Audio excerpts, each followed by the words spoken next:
Εδώ είναι υφιστάμενη μονάδα τώρα και καταδαφίζεται αυτή. Θα καταδαφεί. Αυτή είναι αυτή που περάσαμε. Ναι. Που δεν θέλει επισκευή. Το παλιό κτίριο. Πολύ σημαντικό έργο έτσι για το Δήμο μας. Στην καινούργια πτέρυγα θα πάει κομμάτι των διοικητικών, θα πάει το. Όχι. Στην καινούργια πτέρυγα που θα δημιουργηθεί τώρα στην πρώτη φάση θα πάνε τα εξωτερικά ιατρεία, στο ισόγειο, το ακτινολογικό και στον όροφο θα είναι η κλινική. Τώρα ο οργανισμός μας είναι για 30 κλίνες. Αυτή τη στιγμή λόγω χώρου έχουμε αναπτύξει ανεπτυγμένες 19.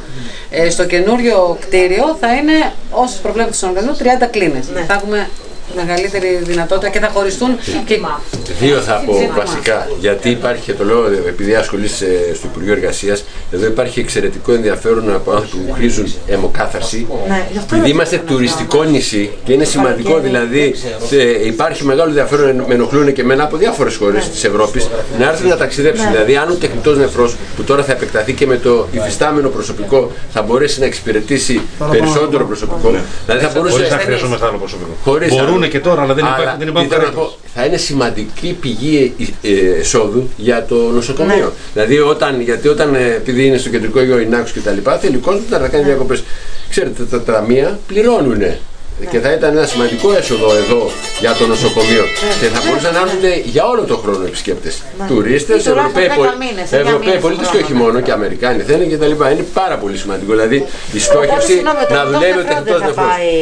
Ο τεχνητός νεφρός θα πάει στη δεύτερη φάση και θα πάει εκεί που είναι τώρα η κλινική. Ένα κομμάτι. Εδώ είναι τώρα το υφιστάμενο. Είναι το παλιό αυτό που θα φύγει και θα γίνει πάρκινγκ αυτό, έτσι. Και το πάρκινγκ θα καταληφθεί από το καινούργιο, από την προσθήκη που θα γίνει. Οπότε αυτή είναι η πρώτη φάση και αυτή η δεύτερη, ας πούμε, να το πούμε έτσι. Αυτή είναι η πρώτη φάση και η δεύτερη είναι η κατεδάφιση, επανοσηκώματα και εσωτερικές αναδιαρρυθμίσεις. Και εδώ θα πάει το πάρκινγκ.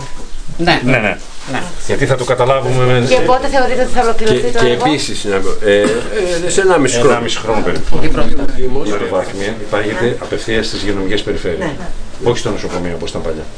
Δηλαδή, τι θα έπρεπε εδώ και λόγω της νησιωτικότητας να πει, αφού υπάρχει νοσοκομείο και η πρωτοβάθμια, την αρμοδιότητα να αποφασίζει εδώ η διοίκηση. Παίρνει λοιπόν ο πρόεδρος το δήμαρχο, ο δήμαρχος τη διοικήτρια, που δεν έχει αρμοδιότητα. Στείλε μας τον παιδίατρο, στείλε μας. Για ποια είναι η άλλη πλευρά. Καμιά φορά χρειάζεται να είναι κάποιος που να έχει όλη την εικόνα.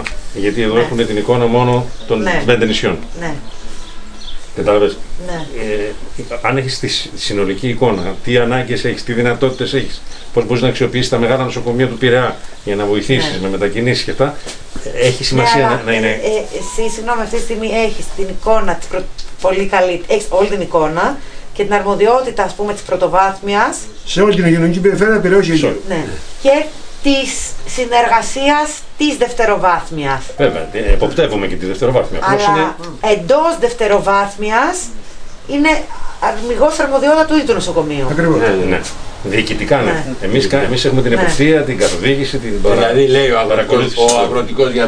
ο αγροτικός γιατρός, ενώ είναι στην Κομιακή, ο αγροτικός πρέπει να έρθει στο νοσοκομείο. Πολλές φορές μπορεί να κρύβεται κιόλας. Ποιος θα τη δώσει την εντολή, θα τη δώσει ο διπάρχης. Ενώ θα μπορούσε να το δώσει η διοίκηση εδώ από το νοσοκομείο. Εγκαίτητα. Δηλαδή ζητάει εν ολίγης ο δήμαρχος η πρωτοβάθμια να έρθει στο κάθε νοσοκομείο. Στην Κάλυμνο να πάει στην Κάλυμνο, στην Άξο να πάει στην Άξο, στη Λέρο να πάει στη Λέρο. Ο Δήμος, επειδή έχει ο Δήμος.